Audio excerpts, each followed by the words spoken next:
Namahagi ng relief packs ang Bataan PNP at provincial government ng Bataan sa mga residente na naapektuhan ng matinding pagbaha dulot ng southwest monsoon o habagat sa Orani, Bataan.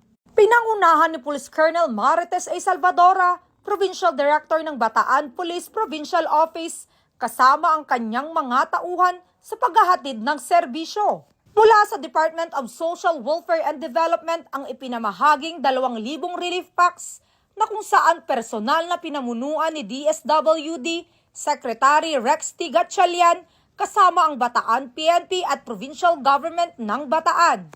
Bilang bahagi ng aktibidad ay nagtalaga rin ng mahigpit na seguridad ang Bataan PNP upang matiyak ang kaayusan sa distribusyon at ang kaligtasan ng mga evacuee sa evacuation centers. Isang probinsya ng Bataan ang labis na naapektuhan ng walang tigil at malakas na ulan kung kaya't nagdulot ng pagragasa ng tubig sa mga ilang barangay sa Orani, Bataan.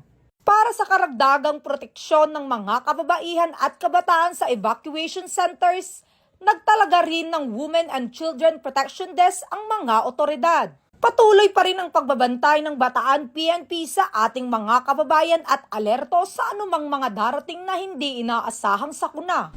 Mula dito sa City of San Fernando, Pampanga, ang inyong PNN Correspondent, Police Corporal Giselle V. Rivera, alagad ng batas, tagataguyod ng Balitang Pulis.